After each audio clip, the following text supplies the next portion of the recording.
Hola mi gente, MsMalcolmHughes here. Welcome back.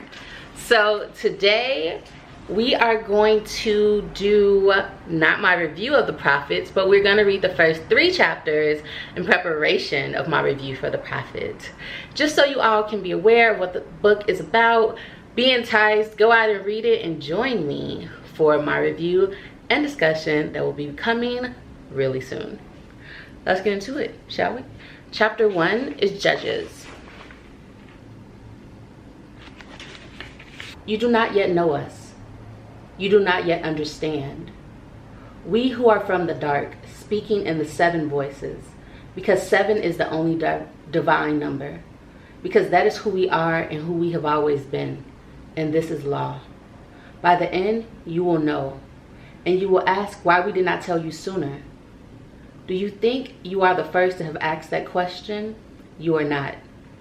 There is, however, an answer. There is always an answer. But you have not earned it yet. You do not know who you are. How could you possibly reckon with who we are?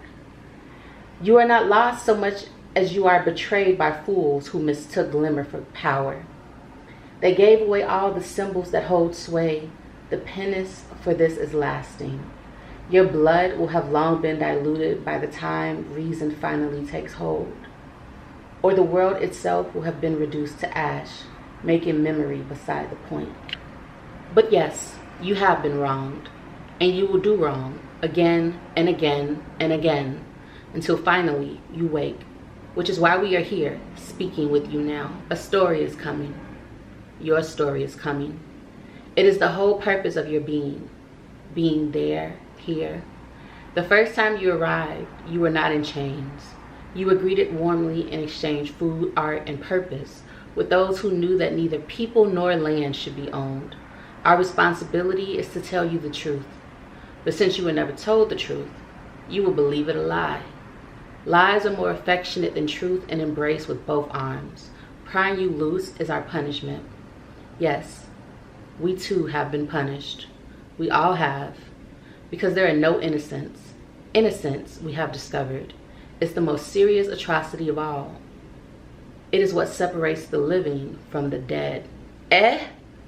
Oh, what is now? Forgive our laughter. You thought you were the living and we were the dead? That's chapter 1. Chapter 2 is Proverbs. On my knees in the dark, I talk to them. It's hard sometimes to understand what they're saying. They've been gone so long and they still use the old words that are half beat out of me. And it don't help that they whisper.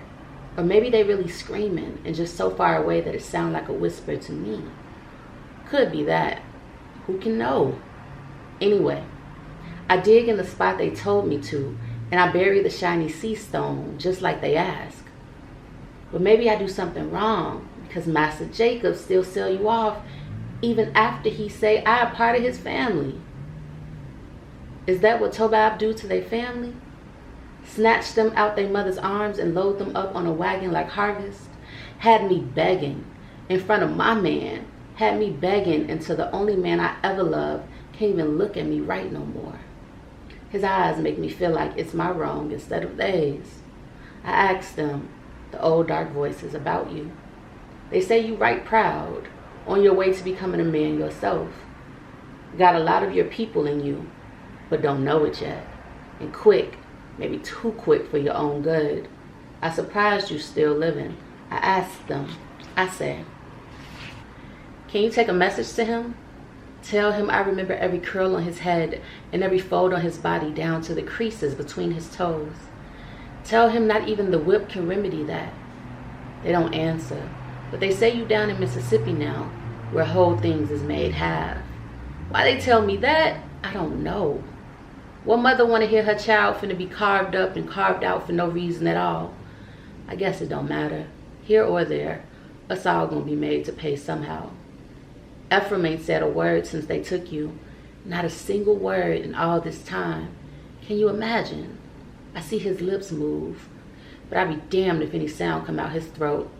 Sometimes I want to say your name, the name we gave you, Not the ugly one Master throw on you and we act like it's okay. I think saying your name maybe bring him back to me. But the way he hang his head like a noose around his neck that I can't see, I don't have the courage. What if saying your name be the thing that take him from me altogether? Can I see him? I asked the dark. Can Ephraim? We ain't even gotta touch him. Just a quick look to know he's still ours, even if he belonged to somebody else. They say all Ephraim needs to do is have a peek in one of those looking glasses. How about me? I ask. They tell me look in Ephraim's eyes. How can I do that? I ask. Well, he won't even look at me no more. All I hear is the wind blowing through the trees and the creak of bugs in the grass. You like your people. You was like your people. I hold on to that and let that fill the empty space inside me, swirling like fireflies in the night, holding still like water in the well. Eyes full, eyes empty. Eyes full, then eyes empty. Eyes full and eyes empty. This must be what dying feels like. It ain't no use. No use in hollering at folks who won't hear you. No use in crying in front of folks who can't feel your pain. They who use your suffering as a measuring stick for how much they gonna build on top of it. I ain't nothing here. It ain't never gonna be. What he trade you for? To keep this rotten land that breaks spirits and bleeds minds? I tell you what, ain't gonna be too much more of this here. Nah, sir. Take me and Ephraim and leave us here. Don't have to go nowhere but leave. It be the same like slaughtering a hog. Just a sharp blade quick and deep across the throat, and it be over just like that. And then us get to be whispering voices in the dark, telling some other people how they babies is getting along out there in the wild. Oh, my poor baby. Can you feel me? I's middle Anna, and that there is Ephraim. We your ma'am and pappy, Coyote. And I sure do miss you. All right. Our third final chapter that we'll be reading is Psalms. If you're paying attention, you can see a theme, you can see a thread. You can see a theme, you can see a thread. I'm not gonna talk about it now because that's for the review. Maybe y'all will pick up on it.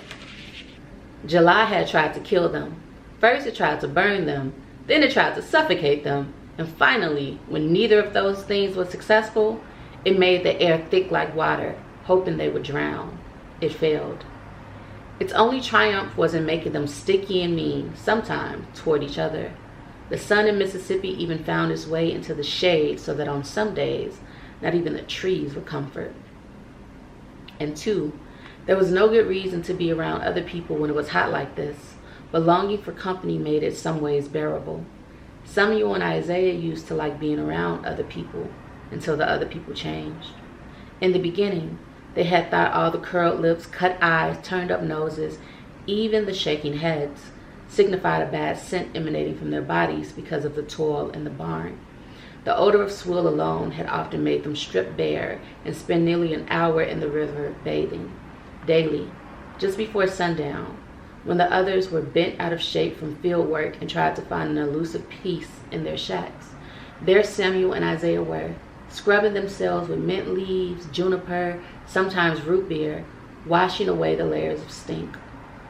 But the baths didn't change the demeanor of the set teeth that held the two of them in contempt. So they learned to keep mostly to themselves. They were never unfriendly exactly, but the barn became a kind of safe zone and they stuck close to it. The horn had sounded to let them know work was ending, a deceitful horn, since work never ended, but merely paused. Samuel put down a bucket of water and looked at the barn in front of him. He took a few steps so that he could see the entire thing. It needed a new coat of paint, the red parts and the white. Good, he thought. Let it be ugly so it could be truth. He wasn't going to paint anything, provided the Halifaxes didn't force his hand. He walked a little to the right and looked at the trees in the distance, the ones behind the barn, down by the bank of the other side of the river. The sun had dimmed and began to dip into the forest. He turned to his left and looked toward the cotton field and saw the silhouettes of people carrying sacks of cotton on their backs and on their heads, dropping them off into wagons waiting in the distance. James, chief overseer, and a dozen or so of his underlings were lined up on either side of the constant flow of people. James's rifle was slung over his shoulder. His men held theirs in both hands. They pointed their rifles at the passing people as though they wanted to fire. Samuel wondered if he could take James. Sure, the Tobab had some weight to him and the benefit of firepower, but putting all that aside, if they were to have a right tussle, fist to fist and a heart to heart like it was supposed to be, Samuel thought he could eventually break him. If not like a twig, then certainly like a man near his edge. "You gonna help me or not?" Isaiah said, startling Samuel. Samuel turned quickly. "You know better than to creep," he said, embarrassed for having been caught off guard. "Ain't nobody creep. I walked right up. You so busy minding other folks' business." "Bah," Samuel said, and waved his hand as though he were shooing a mosquito. "You help me put these horses in their pens?" Samuel rolled his eyes. There was no need to be as obedient as Isaiah always was. Maybe it wasn't that Isaiah was obedient, but did he really have to give them so much of himself and so readily? To Samuel, that spoke of fear. Isaiah touched Samuel on the back and smiled as he walked toward the barn. "I reckon," Samuel whispered and followed. They put away the horses and watered them, then fed them a shovel of hay and swept the remainder back into a neat stack near the front left corner of the barn, near the straighter bales. Isaiah smiled at Samuel's unwillingness, his grunts and sighs and head shaking, even though he understood the danger in it. Tiny resistances were a kind of healing in a weeping place. By the time they finished, the sky was black and littered with stars. Isaiah walked back outside, leaving Samuel to his grievances. This was how he would manage in his own bit of rebellion. He leaned against the wooden fence that surrounded the barn and stared at the heavens. Crowded, he thought, and wondered if perhaps the abundance was too much, if the weight of holding on was too heavy, and the night, being as tired as it was, might one day let go, and all the stars would come tumbling down, leaving only the darkness to stretch across everything. Samuel tapped Isaiah on the shoulder, waking him from his reverie. "Now who ain't minding their business?" "Oh, now the sky got business," Isaiah smirked. "At least my work is finished for now, though." "You a good slave, huh?" Samuel poked Isaiah in the belly. Isaiah chuckled, lifted himself off the fence, and began walking back toward the barn. Just before he reached the door, he stooped to pick up a few pebbles. In quick succession, he threw them at Samuel. "Ha!" he yelled and ran into the barn. "You missed." Samuel yelled back and ran into the barn after him. They ran around inside, Isaiah dipping and dodging, laughing each time Samuel reached out to grab him. But he was too quick. When Samuel finally leaped and crashed into his back, they both stumbled face forward into the freshly piled hay. Isaiah wriggled to get loose, but the laughter made him too weak to make any headway. Samuel saying, "Uh-huh," over and over again, smiling into the back of Isaiah's head. The horses let out loud breaths that reverberated through their lips. A pig squealed. The cows made no sounds, but the bells around their necks clanged with their movements. After a moment more of struggle, Isaiah surrendered and Samuel relented. They turned on their backs and saw the moon through an opening in the roof. Its pale light shot down on them. Their bare chests heaved and they panted audibly. Isaiah raised a hand up toward the opening to see if he could block out the light with his palm. There was a soft glow in the space between his fingers. "One of us gotta get to fixing that roof," he said. "Don't think of work now. Let yourself be," Samuel said, a little more harshly than he intended. Isaiah looked at Samuel. He examined his profile, the way his thick lips protruded from his face. Less so his broad nose. His hair twisted and turned any which way. He looked down at Samuel's sweaty chest. The moonlight turned his dark skin to glitter and was lulled by his rhythm. Samuel turned to look at Isaiah, met his gentle stare with his own version. Isaiah smiled. He liked the way Samuel breathed with his mouth open, lower lip twisted slightly, and tongue placed just inside the cheek like the expression of someone up to mischief. He touched Samuel's arm. "You tired?" Isaiah asked him. "Should be, but nah." Isaiah scooted over until their bodies touched. The spot where their shoulders met grew moist. Their feet rubbed together. Samuel didn't know why, but he began to tremble, which made him angry because it made him feel exposed. Isaiah didn't see the anger. Instead, he saw beckoning. He rose to move on top of Samuel, who flinched a bit before relaxing. Isaiah slid his tongue slowly and gently over Samuel's nipple, which came to life in his mouth. Both of them moaned. It was different from the first kiss. How many seasons ago was that now? 16 or more? It was easier to count those than the moons, which sometimes didn't show up because they could be temperamental like that. Isaiah remembered it was when the apples had been fuller and redder than they had ever been before or since, where they stumbled and shame had kept them from looking into each other's eyes. Now Isaiah moved in close and let his lips linger on Samuel's. Samuel recoiled only a little. His uncertainty had found cover beneath repetition. The struggle that had once made him want to choke Isaiah as much as himself was in remission. There were only traces of it now, insignificant battles in the far corners of his eyes, maybe a smidgen at the back of his throat, but it was overcome by other things. They didn't even give each other the chance to fully disrobe. Isaiah's pants were down around his knees, Samuel's dangling from an ankle, impatient, thrusting into each other in a haystack, the moonlight shining dimly on Isaiah's ass and Samuel's soles. They rocked. By the time the one slid off the other, they were already tumbled off the haystack, deeper into the darkness, spread out on the ground. They were so spent that neither wanted to move, though both craved a thorough washing in the river. Silently, they decided to remain where they were, at least until after they regained control of their breathing and the spasms subsided. In the darkness, they could hear the animals shuffling, and they could also hear the muffled sounds of the people nearby in their shacks singing or maybe crying. Both were viable possibilities. More clearly, they could hear laughter coming from the big house, though there were at least 2 walls and not an insignificant amount of space between them and the laughter. Samuel looked in the direction of the house and tried to focus on the voices emanating from within. He thought he could recognize a few. Nothing ever changes. New face, but same tongue, he said. What? Isaiah asked as he stopped staring at the roof and faced Samuel's direction. Them. Isaiah inhaled deeply, then exhaled slowly. He nodded. So what we do? Bash the face? Split the tongue? Samuel laughed. Face been bashed, tongue already split. You've seen a snake before. Better to get far away as we can. Let them slither here on their own. That's the only choice then? Run? If the face don't heed, don't even know it's not heeding. If the tongue don't yield, yes. Samuel sighed. Maybe Isaiah was afraid of the dark, but he wasn't. It was where he found shelter, where he blended, and where he thought the key to freedom surely rested. But still, he wondered what happened to people who wandered off into a wilderness that wasn't their own. Some turned into trees, he reckoned. Some became the silt at the bottom of the rivers. Some didn't win the mountain lion's race. Some just died. He lay there silently for a moment, listening to Isaiah's breathing. Then he sat up. You coming? Where? To the river. Isaiah turned on his side but said nothing. He looked in the direction of Samuel's voice and tried to differentiate his shape from the surrounding darkness. It was all one endless mass until Samuel moved and delineated the living from the dead. But what was that sound? A scratching noise was coming from somewhere.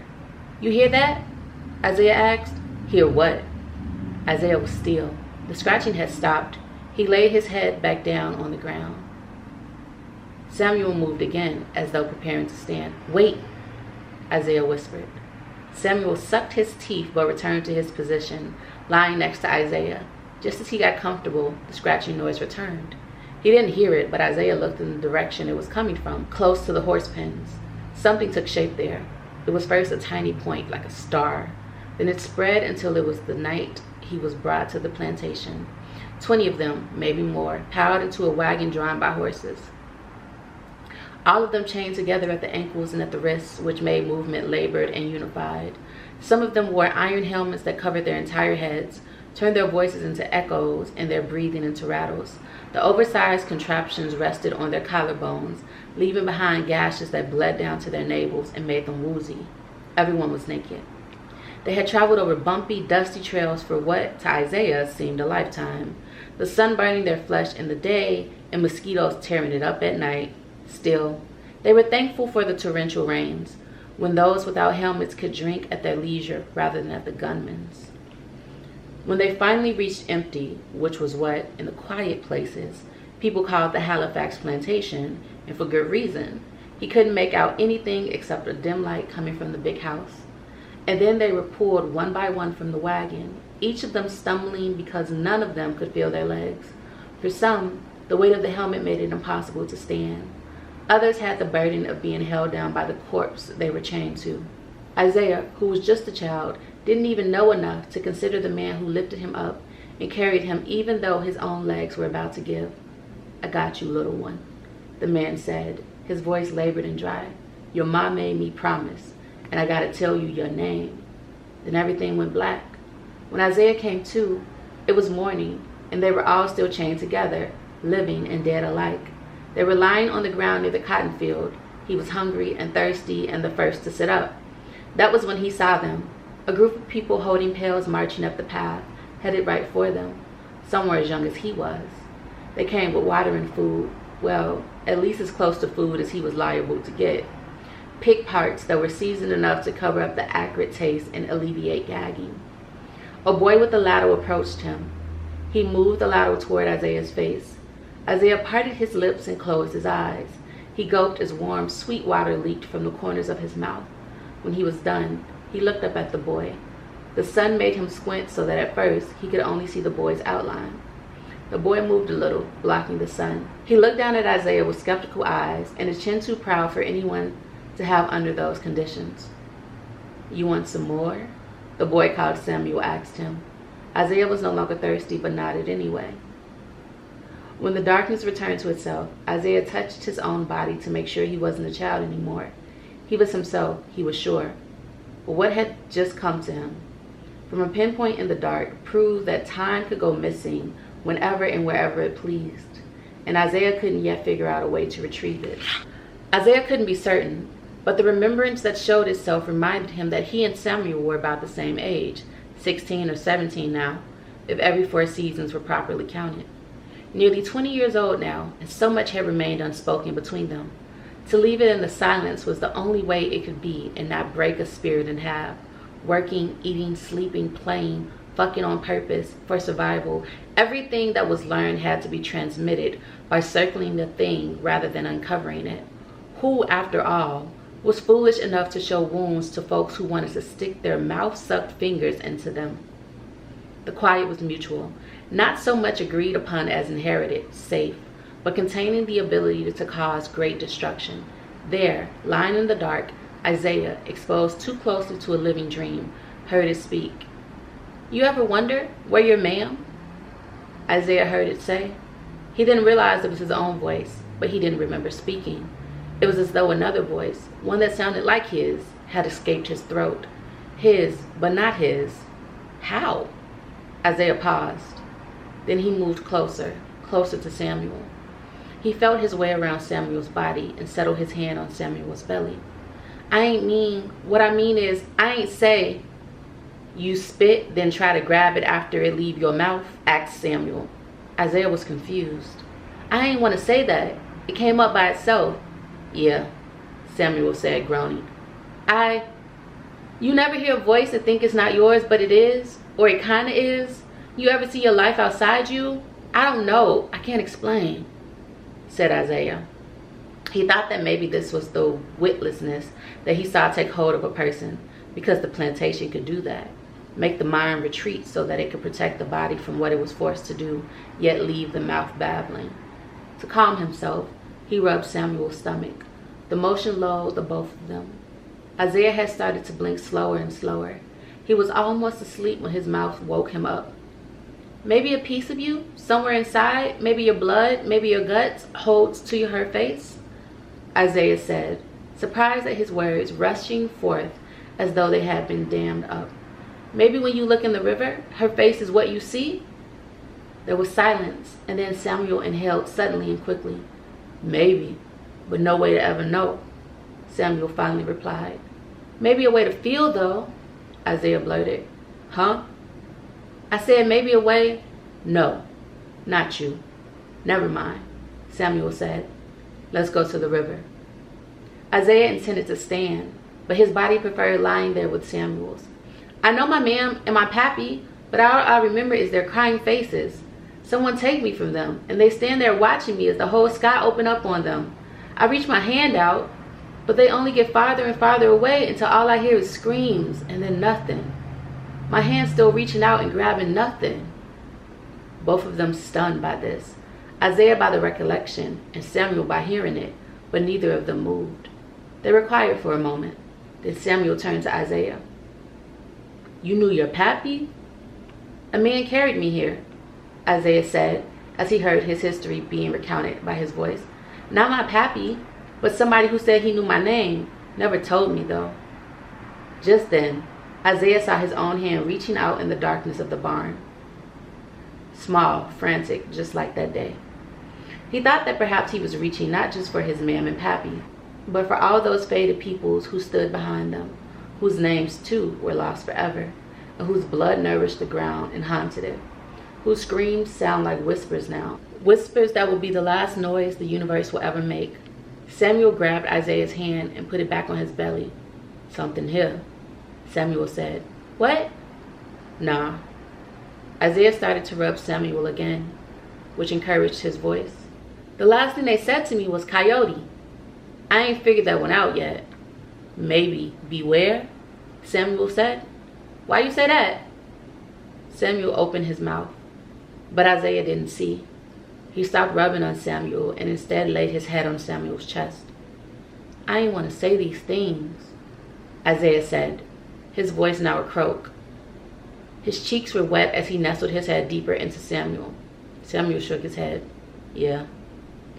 He looked around, held Isaiah tighter, then closed his eyes. The river could wait. Those are the first 3 chapters of The Prophets by Robert Jones Jr. Read it. Hope you're intrigued. Let me know your thoughts in the comments down below. Let me know if you've already read it. Again, the book review will be coming soon. And until next time, I am MsMalcolmHughes, one who believes that books are sometimes better than people. Continue to be safe, be kind to each other, and have the best day of your life on purpose. Bravo. Also, for those of you inquiring, I do still have buttons, my MsMalcolmHughes pins, and the details on how to get those are below.